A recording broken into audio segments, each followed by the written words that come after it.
Okay, who here hasn't been to space? Why? You better not throw up on my ship.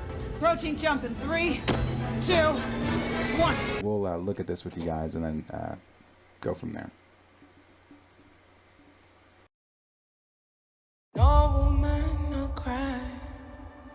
Audiences have embraced Wakanda and Black Panther. And Chadwick, he knew exactly what this story, what these images meant to the world. We all suffered an incredible loss when we lost Chadwick. Chad was very much our artistic partner. I would spend time with him, just he and I, talking about like, where we would want to see the story go, how much he admired the other characters and the actors that portrayed them. In the telling of this story, we were all able to honor him together. It was really moving to come back to Wakanda and for us to be able to do it with a sense of celebration. There's so much that's happening in this movie. It's amazing. So many new characters to explore. Just seeing the world of Wakanda again, and then now we're going to this whole new world underwater. My enemies call me Namor. Introducing Namor, who's a character we were really excited to portray in the film, arguably one of the oldest comic book characters that there is. The opportunity to play a character like this, it's a dream. He's the king of an underwater civilization called Talokan. He is regarded as a living god.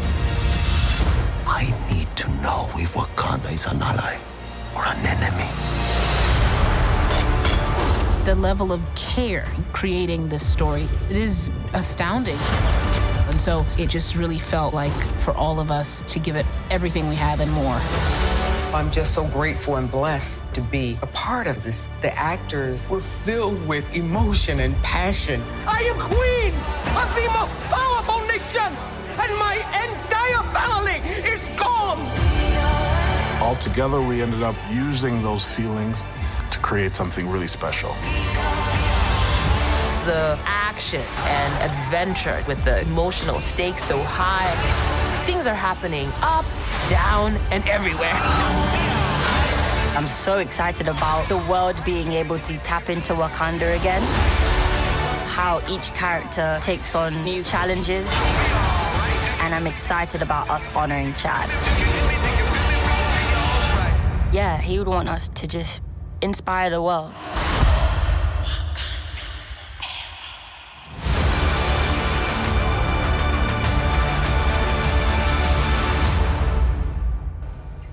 Okay. I'm literally holding back tears right now.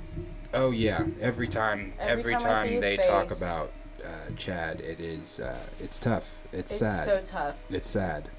So at the very beginning there, Angela Bassett says Chadwick knew exactly what these images meant to the world. Yes. When we're talking Black Panther, Wakanda Forever, when we're talking T'Challa, when we're talking Black Panther in general, these type of things keep being said. Like, he knew, Chadwick this, Chadwick that. But when Marvel is saying these things and we're hearing the actors and actresses that are a part of the film say these things, they are speaking from a place of, they know him personally. Yeah. I didn't, we didn't. And I don't mean that in a disrespectful way. I mean, like, we did not, I didn't get the privilege of knowing Chadwick Boseman like Angela Bassett, Letitia and Denai and Ryan and Nate Moore and Kevin. They all got the privilege of knowing the actual man. The hands-on experience. We only know him through his, either, like I said, if you were introduced to him as T'Challa, great on you, but I know him as Jackie. I know him as Thurgood. I know him as James Brown. I know him as T'Challa. But in that, as I've said so many times, he never once said, Jackie stops with me. Yeah. No one else can play Jackie. He never said, Thurgood Marshall stops with me. No more portrayals of Thurgood Marshall. Yeah. He never said, not my film, get up. Nobody else is ever doing James Brown again. I got this. That's my role. He understood that even with T'Challa, this is important. This imagery is important. As Angela Bassett just said, he understood how important these images were for the world. He understood. He's done plenty of interviews where he has sat and said, Yes, I want kids in the audience to see themselves in Letitia as in Suri. I want people to see themselves in Denai, in Okoye. Yeah. I want people to see themselves in Ramonda, and Angela Bassett, who plays his mother, and Winston Duke, who plays M'Baku. But at the end of the day, I'm the main character. Yeah. They need to see themselves in me. Yeah. I've shown the imagery of kids doing the Wakanda Forever. I've shown the imagery of kids. The video of those two little black boys outside the theater looking at the Black Panther poster saying to their mom, Mommy, that one's me. I see me. Representation, as we just discussed, fucking matters. It matters. It matters so much. And when you take representation off the screen and you replace representation with trauma, when you replace representation with tropes, you replace representation with real life things in fantasy films, I don't want to see that. I completely agree. I understand where everyone is coming from, but at the end of the day, the character himself eventually does die. Not in the comics. T'Challa has never died in the comics. Not in the comics? See, I never read Black Panther comics. Does he not die in the comics? It never got past to Shuri? Oh, it gets past to Shuri, but he's there. Huh. He's there. They are ruling together. That's what Wakanda is, bro. Wakanda is a nation of that was never colonized. Not only that, they are the most technologically advanced nation in the world in Marvel. So when it comes to them, they are not. They're untouchable. That's why she said, "I'm the queen of the most powerful nation in the world." Yeah. You know, this idea that he's gonna die of a sickness in the film, ridiculous. He lives in Wakanda. In no universe is he getting sick in Wakanda and dying. I think Cornelia said that he was in a coma, right? He was in a coma. Yeah. Yes, he was in a coma. It happened in Secret Invasion. There was this whole thing with Dr. Doom. I've read Black Panther in like other people's storylines, but I've never read his storyline. Yes. I thought like with all characters, they've passed. But remember last week you and I were talking, how are they going to portray this? Are they going to portray this as a death, because the person that played him died, or are they going to play it with the blip? You know, did he go? That'd be nice. You know what I mean? Did he not go? I was gonna try to watch the Endgame before I came here, but I was so caught up with House of Dragons just because I know he disappeared in the blip. Mm-hmm. But then in games, did he come back? Didn't he come back? He comes back in the blip. Yeah. The idea in a perfect world, this film does happen in the blip. Yeah. But and again, I've been shitting on that theory for the longest. Even though I've been hopeful, I've been shitting on it just simply. And the reason I've been shitting on it is because I just don't think it's happening. And then too, with Ryan Coogler's most recent comments on the film this week, he said Monday. It came out Monday that he said the film's going to take place a year after T'Challa's death. Now, that still could be a year within the blip. True. Because the blip lasted 5 years. That still could be a year within the blip. And I'm praying that happens. I'm praying that this is happening within the blip and that T'Challa can come back in the MCU. And just, I'll give you a little thing here because I know that you said you're not too familiar with the character. The character of T'Challa was created by Jack Kirby during the Civil Rights Movement.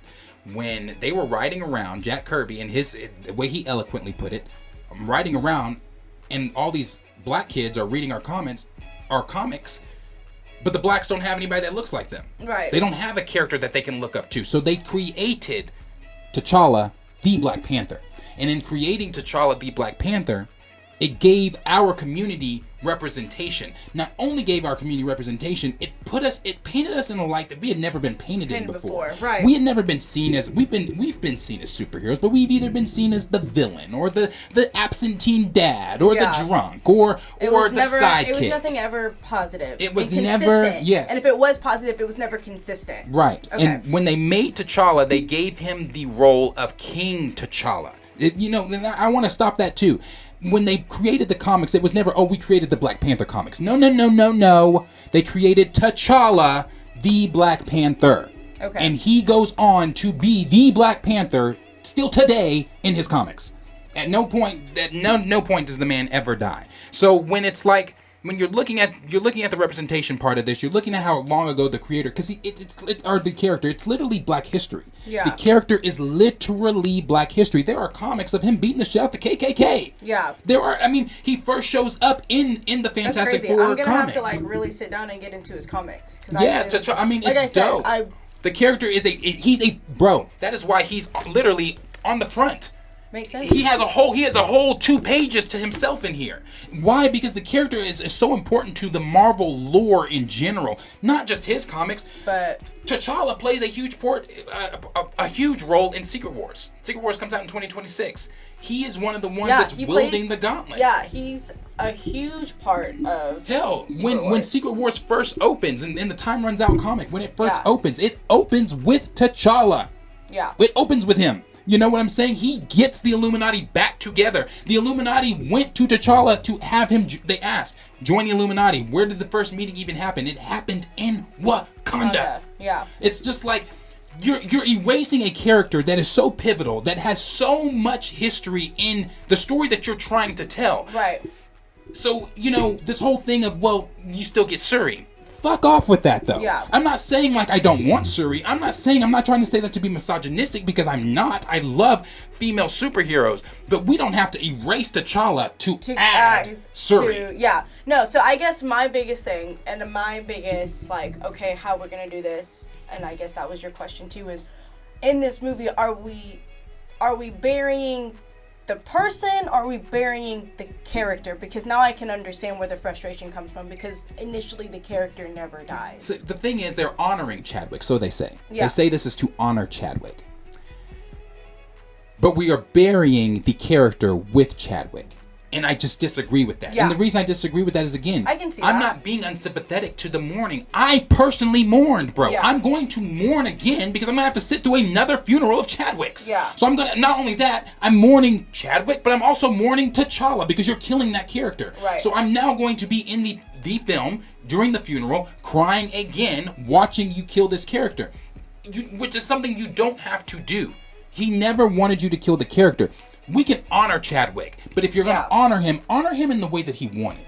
Yeah. He said himself, the representation is, like you said, the representation it matters. It fucking matters, like you said, he said that he knew what these images were going to do, for the world and for our people, and so he wanted to make sure that stays forever. I don't think he was ever the type of person that would be like, no. Right. And the fact that Marvel would think that Nate Moore and Ryan Coogler, and that's where I'm about to get into my issues with Ryan Coogler. With Ryan Coogler and Nate Moore and Kevin Feige and all of them, the fact that they would think that Chadwick Boseman, since they say they knew him so well, if you knew him so well, did you really think that he was so narcissistic to think to himself, nah, it stops with me? Yeah, let's just bury the character. Yeah, let's fuck up. I mean, Angela Bassett just said it herself in the first 11 seconds of this video. He understood the imagery of this. Yeah, he understood the assignment for sure. He understood the fucking assignment. Yeah. He knew what needed to be done. So I can understand how you and everyone else can be more on the fence with this movie. Yeah, no, it's just upsetting, because too, like I said, I give Chadwick Boseman his credit due. That it is not just, and I feel like that's even understating it when you say his credit due. Pay homage to the man, for sure. Yeah. For sure. Give him his flowers. That's exactly what you do. You give the man his flowers, but in giving him his flowers, you don't then say, well, all the work that you've done, be damned. Yeah. The legacy, how do legacies live on? If you try to kill it. It's Sandlot. When what's the kid's name? Benny? When Benny has the dream of Babe Ruth tells him before he leaves, remember, heroes get remembered, but legends never die. Yeah. If Chadwick Boseman is the legend that Marvel says he is, you don't have to kill the character, because the legend's never gonna die. Yeah, you don't have. Yeah, okay. The legend's not gonna die. So you're afraid that they're killing the character? Just based off of what they've said. Now, Kevin Feige did say a couple weeks ago, 2 weeks ago, or however many weeks ago it was, where he said, at the time, we felt it was just too soon to recast the character. Which makes sense. That's fine. But had he said that in 2020, we wouldn't even be having this conversation. You don't feel like the emotions would be as high? I think in 2020 Marvel was thinking of Marvel at that time, honestly. Now, I want to also be sympathetic to their feelings because, again, they knew the brother. Right. They knew him. They knew him. So with them knowing him, I'm not going to sit here and say that they weren't really feeling that emotion. They were feeling that emotion, but in feeling that emotion, they were feeling their wallets too. Oh yeah. So how do we do that? How do we keep this train moving? So they came out too early and said, because Kevin Feige's words at D23 in 2020 were, summarizing it, because of the legacy that Chadwick left on the character, because he played the character so good, it is for that reason we are not recasting the character of T'Challa. Again, I've made this comparison, bro. Tom Holland, God forbid, Tom Holland gets hit by a car. Yeah, just wrong words. And passes. Yeah. Honestly, can you look me in the eye and honestly tell me that Marvel says because Tom Holland did such a great job, we're not recasting Spider-Man. they're gonna have a replacement. Exactly. Look at Harrison Ford. Nate Moore, the VP, Moore said. And again, I've said this before on this channel. People keep saying, give Nate Moore his credit. Nate Moore's the one that ushered in Black Panther. Nate Moore's one of the ones that helped get Black Panther on the screen. I don't give a fuck about that. I'm going to give the man his credit where credit's due. That's fantastic. I'm so glad. Thank you, Nate Moore, for ushering in Black Panther. Thank you, Nate Moore, for helping Black Panther get on the screen. Right. But all skin folk ain't fucking kin folk. Right? I was about to say, all skin folk and they ain't. Just because Nate Moore did what he did does not mean a damn thing. I'm looking at what he's saying today. Yeah. Things that he said yesterday. Things that he said last week. Yeah. Things that he said in November of 2020. If you're gonna start something, if you're gonna start something on a certain energy, let's end it on the same energy. Exactly. And I do agree with you. I feel like if they would have came out with that sooner, when everything was happening, when everything was so fresh, we wouldn't have this conversation. I don't think everyone's emotions would be as high, because at the end of the day, the actor has to be replaced because T'Challa has to live on, because he's very vital, especially if they plan on doing actors pass, man. They do. We're all gonna pass at one point. Yeah. You know, when Adam West passed, we didn't say, well, no more Batman films. Yeah. He was the originator. He was the one that he left his legacy. How many Batmans have we had? Yo, here we are again with another fucking exactly. Batman, with another How many fucking Batman. Supermans have we had? How many Jokers have we had? One of our fans did say, Superman died, but Kent Clark, still lives. Like, yeah, Clark Kent does not. He does not. I'm not a DC. Yeah, fan. I know you're not. I'm not a DC. I know you're fan, not a DC person. Yeah. Yeah, Clark Kent still lives. It's Superman. Like, you're not gonna kill Superman. Yeah. Now, has Superman died in the comics? He has. Yes. In the death of Superman, he dies in the comics. I was like, isn't there a whole comic about it? But he still comes back. He's still Superman, bro. Right. He's still Superman. The character is never gonna die. As people, as flesh and blood, we do die. Yeah. We are eventually going to die. I guess but the characters just don't. I guess I think that's just my mindset too. I just feel like at the end of the day, even in comic books, these people, these characters, they eventually pass and they hand off the torch. And as that's what all Phase 4 was for us was, okay, the passing of the torch. We've just had these characters for 10 years and they're either moving on or they're gone. And so we gotta literally keep moving forward. Right. So I think the whole don't cast, T'Challa thing was as ridiculous. It is. Because the character has to live on. The character has to live on. He has to live on. He's such a vital piece of all of this. He has to live on. And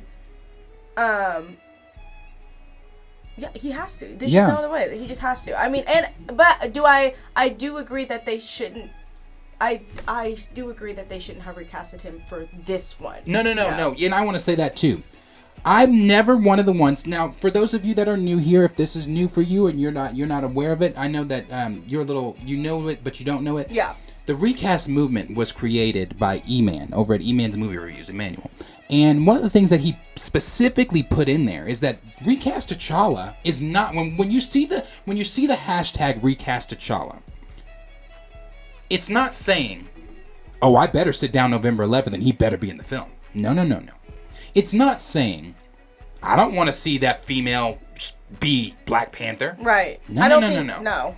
It's not saying any of that. It's saying just simply don't kill the character. Like, do I the don't character care right. what shit. Exactly. I don't. However you want to tell the story. If he's not in this film, honky fucking dory. That's fine. But do the character, especially because of But the don't kill him. representation. Yes. Especially because of the representation. Because as I've said this too on here before. In 2018, you can look that article up. I believe it was Screen Rant that posted that. In 2018, Marvel. Now, was Chadwick Boseman still alive in 2018? Yes, he was.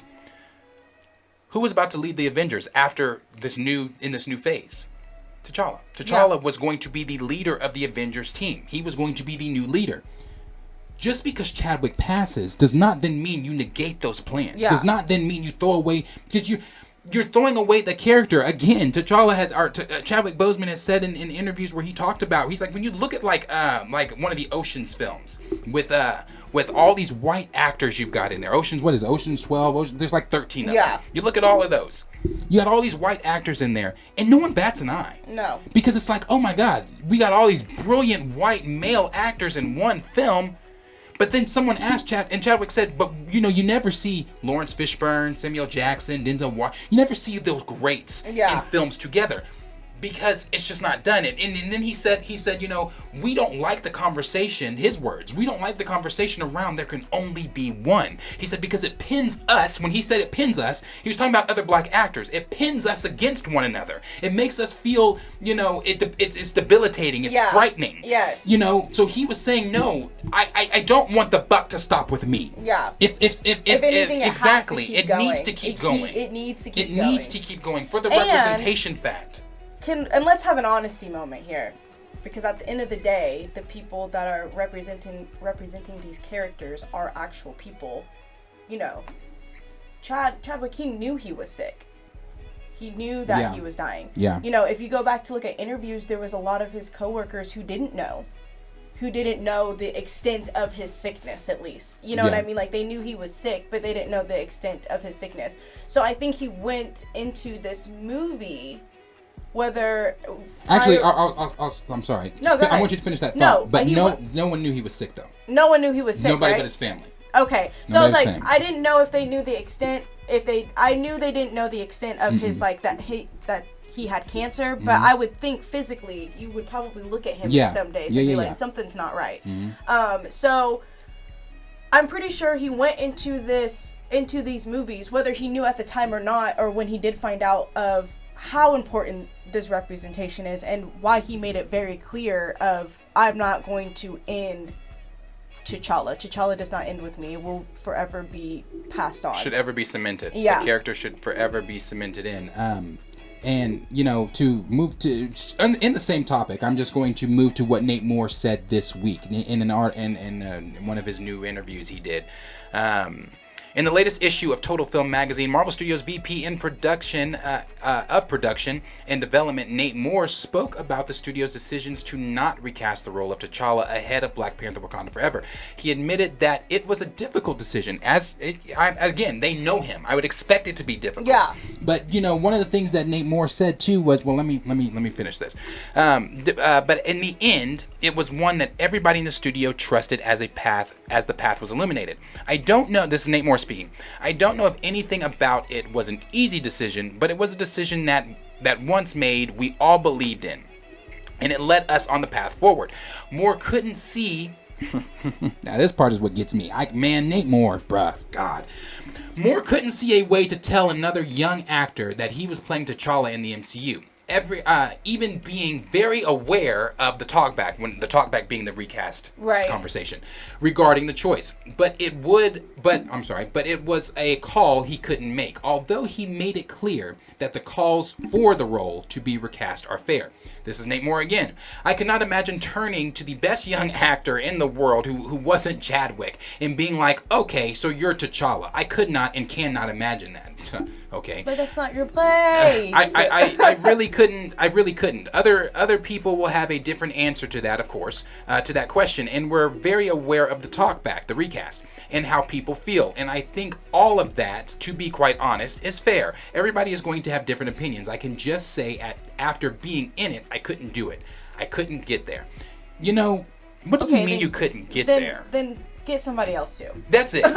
Like, what do you mean you couldn't get there? If you can't do it, then delegate the responsibility. I do want to mention, Cornelia said, I don't think Feige actually supports Ryan Coogler and Nate Moore's decision, not like we perceived. He understands it, but I don't think he would have done it the same. I think you're right. I feel like I wouldn't be surprised if there was a little... I would like to agree with that. But even in 2020, he had much more control than he has in 2022. So if that was truly Kevin Feige's thought process, Nate Moore shouldn't have come out and said, we decided within minutes not to cast. It didn't take... They decided within minutes not to recast him. So if Kevin Feige indeed really doesn't feel that way as the president, because Nate Moore is just the vice president of production. As the president of the studio, you should have put your foot down and said, time out. Maybe not right now, but we are going to recast. Yeah. And now maybe... I do agree with you. Maybe in 2020, when all this was coming out, they should have said, we're not recasting right now, but there will be a recast because T'Challa will live on. Right. And to what Nate Moore said there about, I just couldn't do it. I couldn't turn to the best young actor in the world who wasn't Chadwick. I was about to say this too, KevZ247. But Feige wanted to be sensitive to black people in our culture. He didn't know, so he leaned to Coogler and Moore. I was just about to say that. What if he felt some type of way? I can see that too. He didn't want to you know what I mean? He didn't want to drop the ball on that one either. At the time, you have to realize this was 2020. Mm-hmm. This was during the Black Lives Matter movement and all that. It was a very sensitive time, so I do agree with that. I agree with that. I agree with that. Persuade to be like, meh. And that's all fine and dandy. That I'm not saying that, I'm not condemning Kevin Feige or anything like that. But what I'm saying is, bro, as the president of a company, I understand he's not a part of the culture, so he leaned to Nate Moore and Ryan Coogler. But at the end of the day, as the president of a company, you may not be as immersed in our culture as those two, but you are still the president of a company that still has the final say. You still have to make a decision. And I get you not trying to step on the toes of the community, and it was during a tumultuous time during 2020, Black Lives Matter, everything like that. But I think that should show even more of an importance as to why you don't pull the character off the screen. Yeah, but I think too, as a CEO, you should have been like, whoa. Yeah. Emotions are high. I understand what you're saying. Maybe because the fact that you just came up with that decision like moments after a situation like that, like, oh no. Right. Whoa. Nobody took time. First of all, we're not even more you didn't even give a chance to anyone to mourn He's or not even process in the ground yet. Or like process what just happened, and you just automatically made this decision. You know what I mean? And then the fact that the person who was supposed to be like, okay, wait, no, let's slow down, let's talk about this, let's give time to mourn, was just like, you know what? I don't want to deal with this because I don't want to deal with people's sensitivity, so I'm going to give this to you. Right. Yeah. Yeah. It definitely could have been handled better. And it should have been handled better. And him saying that he couldn't look at the best young actor, whatever, bro, then what are you doing what are you doing in this job? Your job, your job is to, like, don't get me wrong, let's say something happens in my personal life to where I have to take a few days off from work. But when I get back to work, it is fully expected of me to do my job. And here's the thing too, because I'm that type of person. I was in a situation where, I was working with somebody. She was, I was working for her. She was the owner of her shop or in her business, and something happened and I didn't get paid. And it was this whole situation. Long story short, my whole mindset is, like you said, if you know, or even if you don't know, if I have to leave my place of business or something of importance like this, I'm going to make sure my ducks are in as much of a row as I can, so that when I come back, like you said, I'm expected to work. I'm expected to pick up right where I'm left off. And so you have to do that. Exactly. And I feel like they did not do that with this. No, and that's what I'm saying here. Take your time, Nate Moore. Nobody's telling you or Ryan, fuck that. The MCU keeps going. It's a train. You don't get to mourn. I don't think Kevin was that person been like, oh, no. Or I don't think anyone. Not Take your time. Mourn. Go home. Turn off social media. Seclude yourself and take as much time as you need. But, that's where the but comes in. But once you've mourned, we got to get back to work. We got to get back to work. That's where you have to do your job, and you have to go to the best young actor, in his words, in the world, and who's not Chadwick, and say, hey, you're up. Damson, hey, John David Washington, hey, Yolande Noel, hey, we need one of you guys to come in and do the work. Damson Idris, we need one of you guys to come in and do the fucking work, because the work needs to be done. Exactly. And what young black actor would not relish at jumping at the role of playing the king of Wakanda? I don't think anyone would just drop that ball. Nobody would. Nobody. If you call I feel like in a way it was not just disrespectful towards us as a black community, or even towards Black Panther or the MCU, but it was a huge kind of slap in the face for Chadwick and his family and his legacy. Like, his brother did an interview with TMZ and said, "No, my brother would want the role recast." He said we've had conversations. Yeah.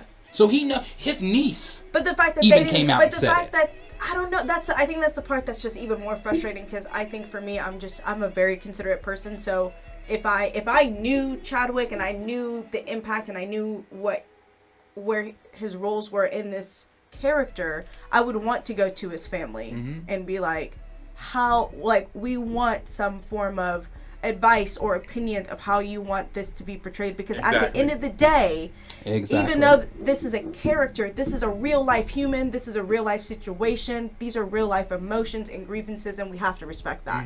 And it's not just affecting him and his wife and his family, but it's affecting the rest of the world because of what he put out, not just in Black Panther, but in everything that he's done. No, we lost a beautiful soul. We lost a beautiful soul. And you look at all the actors that would love to jump at the opportunity to play T'Challa, but you have Nate Moore saying, I can't look at them and say it. Then don't say it. Then get somebody else to do it. If you can't do it, if you are inadequate enough to do your job as the VP of one of the big, if not the biggest studio in the world, then take some steps back. Yeah. Don't do it. But people don't like accountability. Yeah, then don't do it. Hey, I don't know if you guys have noticed me all day, but I'm like, hey, I don't know that, or hey, I do know that, because I'm not gonna sit here and act like I know something I don't know. And it's for everybody keeps saying, it's for the culture, man. You have to take yourself back to 2018. Again, I coach AAU basketball, and predominantly of the kids on my team are black kids. And that's not like a thing that we just look for. It's just like predominantly of our boys are black on the team. We do, and we have our few white kids on the team, and everything like that, but. We took, and this is something I've never done. At that time, we were up under Nike Pro Skills, and it's a program from Texas. We were under Pro Skills at that time. In 2018, that's where we were under. And so I took my team, my boys that were now sophomores at the time, my freshman team, I took both of my two teams over to Nike Pro Skills, and we joined that program. Well, we were supposed to practice one day, and this is when Black Panther came out. We were supposed to practice one day. Instead of practice, we canceled practice. We rented out a theater, and we took the boys to see Black Panther. Yeah. Now, before that, I had seen it already like 7 times before seeing it. But still, we took them to see the film. Just giving them the opportunity to see. It was it was for them to see the representation fact of it, letting these black boys see. We are kings. Yeah. We are queens. We are intelligent. Yeah. We are more than what the stereotypes and tropes that the world has told us. We are not this stigma. Yeah, we are not. And my godsons, who are 3 and 4, they love Black Panther. Like, that is their favorite movie. Like, oh, what do you want to watch? Put on Black Panther. Like, that is their jam. Just like it is for a lot of kids. It is for me, you know what I mean? Like, I love Shuri. I love Anika. I love all of them. I love them all. I love all. I see them in I love the world of Wakanda. I want to live there. And that's another thing too, for everybody that's out there saying, oh my gosh, this movement is so... I think when people come into this space, and I've said this so many times, you're looking at this shit at face value. Yeah. When you see a tweet of saying #recast T'Challa and you've never seen or dove into the conversation with Recast, at face value, you're tweeting ignorant shit like, oh, this is not what Chadwick wanted, or this is so disrespectful to his character. Unless you do the research, unless you are having conversations, the necessary conversations, and educating yourself on what this hashtag means, sit this one out. Yeah. Perez Hilton, that's how big the movement is. Yeah. Perez Hilton tweeted the other day, how is this respectful to Chadwick? Buddy, if you don't stick to that celebrity fucking gossip and sit this shit out, this one ain't for you. Perez Hilton low-key stresses me out. No, I can't stand Perez Hilton in general. Sit this one out. Don't come in conversations where you're not well versed. I've always said that. Yeah. I think my biggest thing is like, if you're not a supporter, if you're not an ally, like just stop talking. You know what I mean? Like if you're not going to take the time to understand and have the empathy or the sympathy to be an ally or to be someone of support with anything outside of Marvel, outside of race, outside of sexuality, just don't speak on it. Don't speak on it. Yeah. And with the whole, I'll move this to this. And with the whole thing, guys. So the film, they're doing the world premiere is not going to happen on November 1st anymore. It's happening on October 25th. Some people, now I'll read that part really quickly here. What they said. They said there are a number of reasons Disney may have chosen to shift the world premiere date of Black Panther: Wakanda Forever. It could be a case of talent availability or logistics around planning the event. It may be the case that this premiere date fits in better with the film's marketing campaign. Or, as some fans have speculated online, it could be a case that an earlier world premiere shows Disney's confidence in the upcoming Marvel movie. Typically, the social review embargo for a film will drop after the world premiere in the past. It seems that Marvel has kept the world premiere and theatrical release dates close together in order to avoid the spread of spoilers, which could ruin the experience of the audience. With Black Panther 2, yeah, it does. World premiere date now occurring almost 3 weeks ahead of the global release date. It leaves plenty of time for reactions and spoilers, and hopefully a spoiler-free reaction to hit the internet. However, it seems Marvel Studios is confident enough in the new film that it's willing to run the risk. Here's what I have to say about this. You're putting the premiere out now October 25th instead of November 1st. Somebody said there, they said that fans think that it's a speculation with they're confident in the film. I believe they're very confident, and they should be. They should be. They should be. You know, I get it. No T'Challa, no Dala. That's your prerogative. If that's how you feel, that's how you feel. I'm just too curious. I cannot not go see it. I have to see it for myself in order to form my own opinion, my own functional opinion, and get on here and do this show every Sunday, every day, or whatever, and give you guys authentically what I think. I cannot just go off of what other people are saying about it. I have to authentically tell you what I've seen, what I think, how I feel. The emotions that exactly. I felt. Yes. So, I get it. No T'Challa, no Dala. That's how you feel. That's how you feel. But I will say this. With it coming out, them doing this premiere October 25th instead of November 1st now, you are inviting leaks. Yeah. Not only are you inviting leaks. You really are. You know, it seems like they're encouraging it. They are. And again, I get that you're confident in your film, and you should be, because you've had two phenomenal trailers. I feel like they're also scared it's definitely a scared thing. The whole hashtag of recast T'Challa. Because they knew they dropped the ball on that. I think also, too, they're scared because a lot of people have said, you know, no T'Challa, no Dala. Like, right. So it's really up in the air. It's really up in the air, and I think they probably, I say they pushed it back because I think they want to do the whole the world premiere and the release at the same time, make it back to back. That does make a little bit more sense, but I think they're hiding their confidence under. I think they're hiding confidence too, and I think too it goes back to what we were saying about She-Hulk and everything else. Word of mouth is everything. You are about to now let people see this film on the 25th instead of 10 days before the film. They're going to get to see it like what is that, the 25th before they're going to get to now see it what 15 days before the film comes out. Yeah, let's look at this. So you're looking at that now. Word of mouth. You've already got people confused about T'Challa's death and him not being in the film. Even people that are not hardcore sweats like we are, that are not in these spaces like we are. People that only saw the trailer for the first time, and during the trailer they learned for the first time, oh, T'Challa's not in it. Yeah. Now you've got that curiosity. You've got that whole thing with people going. Then you've got the people that know what's going on that are going to the film or not going to the film or whatever.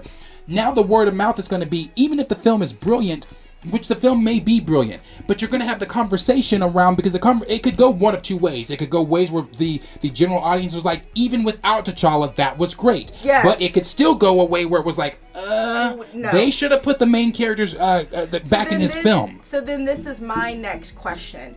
Do you think if they would have not... Let's say, God forbid, they were like, okay, they made an executive decision. They said, we're not going to honor Chadwick in this movie. because T'Challa has to live, right? Let's just say they were just like, we're going with the flow. Do you think that would have been a better response to this movie than if they were to honor Chadwick? Wait, you're saying putting him in the film, putting T'Challa in the film? Not T'Challa, like, just like, because obviously in the trailers there's segments of where we're honoring the king, we're honoring Chadwick, and we're honoring T'Challa and his fall, right?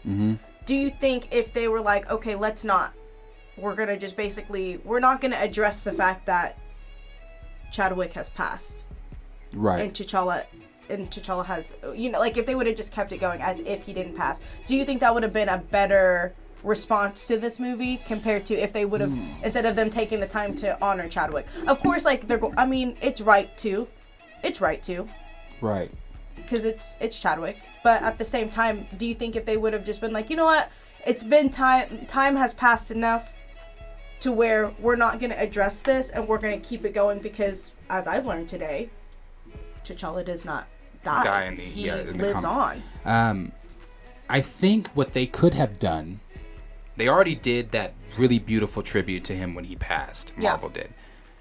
But I think what they could have done if they wanted to further that, they could have done, you know how they do the behind the scenes Marvel stuff, the Marvel Assembled? Yes. They could have done an Assembled for that. They could have done a Marvel Assembled where you get the cast. They could have honored him in a different way instead of bringing it into the movie and let T'Challa live on, and it would have had a because response. why are we bringing real life into fantasy? I will never get that. You know, when I go sit down in a film, unless it's like a Jeffrey Dahmer type of biopic, if it's based off of like real life, I'm expecting to go sit down in for the 2 hours or 1 hour and a half or however. I don't want to be in my real world. I don't want to be in my world. I want to escape the realisms of life, and I want to be able to explore, explore this fantasy world that I like. When I sit down and I watch House of Dragon or Game of Thrones or whatever it is, I'm in that world. Yeah. Now I know, obviously, that world is not real. There's no dragons. There's no there's no the bloodline of Targaryens or Valarians or any of that stuff. I get it. But when I'm in that show, baby, I'm sitting at that table. But when I'm in that show, and I'm eating that turkey leg, I feel as if I'm in this realistic world, and for the hour and however long that I'm in that show, nothing else fucking matters. No. Nothing else matters. The only thing that matters is House of the Dragon. What is on my screen? So when I go watch Black Panther: Wakanda Forever, I want to be immersed with T'Challa fighting his arch nemesis Namor. I want to see T'Challa being the king that we never got to see him be. We didn't get to see him be a king. We didn't get to see him be a father because he's gonna have a son in this. Right. We didn't get to see him. We didn't get to see him be the diplomat that he was going to be, or anything. We didn't even get to see him be the leader of the Avengers like Marvel had him set to be. Yes. Okay. We've only seen T'Challa in the MCU, and this is not me making this up. This is fact. Out of all the handful of cameos in his one film, it equals out to 1 hour and 47 minutes of film time for T'Challa in the fucking MCU. That's sad. 1 hour and 47 minutes. Meanwhile, he is now going to die for the 3rd time in his own film. Loki has died a total of 3 times. Got his own whole fucking series. And then some. And now is about to be the catalyst that pushes the knowledge of Kang toward everyone. Which, like...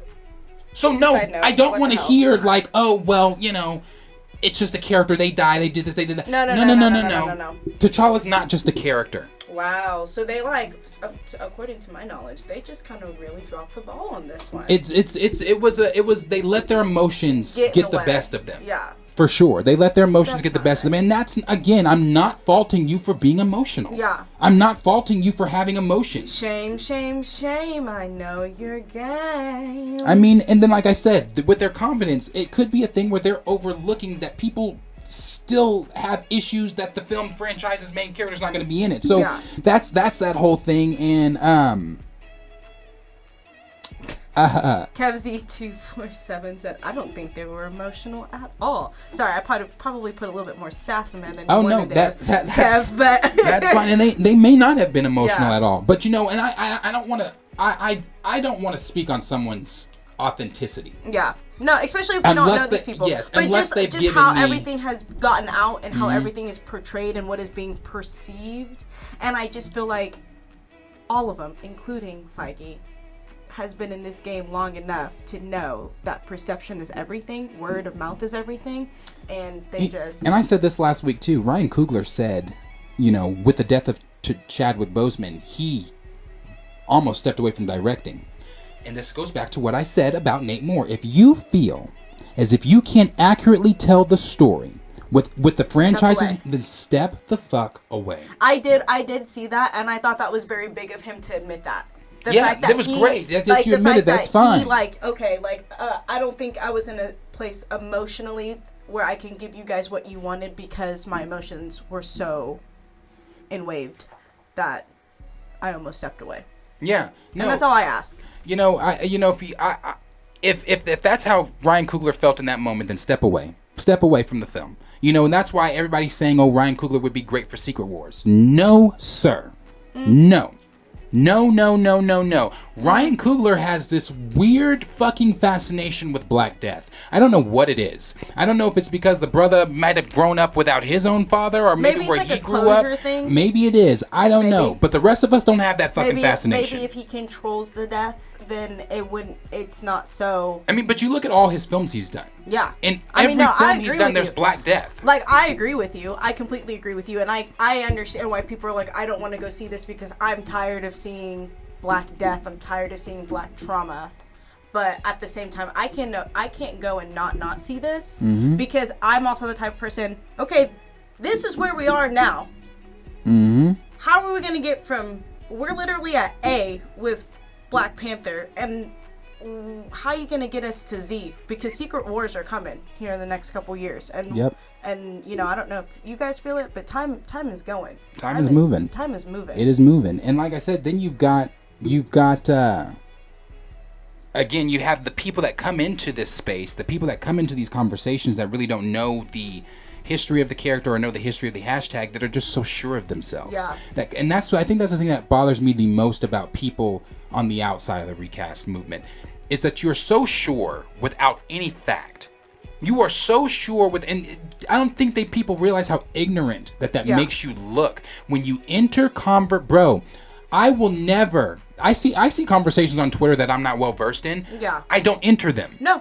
If I'm not well versed in that conversation, I'll read what you're saying. I'll read I'm not going to comment. But here's the thing: even if I am well versed, I'm not the type of person. Whether it's even if I feel strongly about it, if I disagree, I'm not going to be the type of person that's going to physically go online and make it into a negative thing. Like, I'm gonna find the best way I can express my feelings without making someone feel smaller. I just can't. Me personally, I can't. I will never make make myself look stupid enough to enter a conversation. That's what I was trying to say. Where I'm not well versed. Like, so when people come in so sure of themselves that what they're saying is fact, when they come in and say, "Oh, this movement is misogynistic," or Chadwick Boseman didn't want this. Oh, you don't know Chadwick Boseman. How do you know what he wants? Because I've done the research. I also feel like my mom always says this too, like, common sense is not so common. Oh no, it's not. And as soon as I saw hashtag recast T'Challa, I was like, oh, well, that makes sense. You know why? Because this character has to keep going. Yeah. We have to keep going. We have to keep moving. We have to have a Black Panther. Yeah. We have to have a T'Challa. Yeah. They're 2 and 2. They're 2 and 2. We have to have them. So it has to be. He has to be recasted, no matter what. And not only that, you can't. I want to know why too. It was so easy for Marvel, because they obviously looked at They obviously looked at Captain America 4 and the Thunderbolts and decided to themselves within minutes, we can't do this. We can't tell these stories without General Thunderbolt Ross. We have to get a replacement in here. So I don't know what the difference was and why it was so easy to decide to cast Harrison Ford and so hard to decide not to recast T'Challa, or like Nate Moore said, he couldn't do it. I don't know. But you can't, in no universe, you just can't. In no fucking universe is Thunderbolt Ross more important or held to a higher regard than the character of Black fucking Panther T'Challa. Fuck no. Now, in no universe is that character held to a higher regard. No. So, this whole thing that, the Black Panther film itself was so relevant around that time, because of what it did for representation, not only representation, it was Marvel's first $1 billion fucking film. Yeah, it was. It was their first $1 billion film. It showed you, like, people of color, our community was coming out in droves to see. I dressed up for it. Like there were people that were in costume. Yeah, there were people that were in the African dashikis and the robes. I was dressed up for it. I was so ready for it because it was something. Again, I was so ready to see after 50 years, T'Challa's finally coming onto the main screen in live action. We finally get to see the glory of Wakanda. We get to see all these cool things. But then you just you look at that. I don't know how Marvel looks at that and says, "We're just not going to recast it. We can't do that again." I'm sorry, what? Like in Nate Moore's words, I just couldn't do it. Like it just doesn't make sense to me. So these are also conversations I'm going to be having tonight. So but I did want to touch there on that part of it. Some of the new things that were being said from Nate Moore, the premiere, and then of course that featurette, because it's something I hadn't seen. So I did want to watch that. And as always, the chat comes in crazy with yes, the chat loves crazy. This is definitely a conversation that we are in and have quite often. Yeah. And it's not a conversation, as I've said so many times, it's not a conversation that's going to stop after this film. It's not the conversation does not stop until the king is back on his throne. No. You're not just filling a role. And that's the thing. Like you said, the whole bringing the reality and fantasy into it. It's weird because you're not filling a role of Chadwick. You're filling a role for T'Challa. Exactly. And how he was already represented. You know what I mean? So, a lot of the whole excuse too that's been flying around Hollywood is like, oh well, there's a lot of pressure and no one can fill those shoes and I'm like I agree with you of how that ridiculous that sounds because there's so many amazing actors out there, black actors out ridiculous. There that have literally said that they would be honored to fill that role. It's exhausting. That's what it is. Exhausting. It's exhausting. I've gotten to the point to where I get exhausted talking about this. Yeah. I get exhausted trying to explain. Because it's just filled with ignorance. Yes. And it's filled with There's no so much common ignorance sense. that surrounds this topic. So it's exhausting trying to I used to argue with people like on Twitter and shit. I can't no more. The same people that are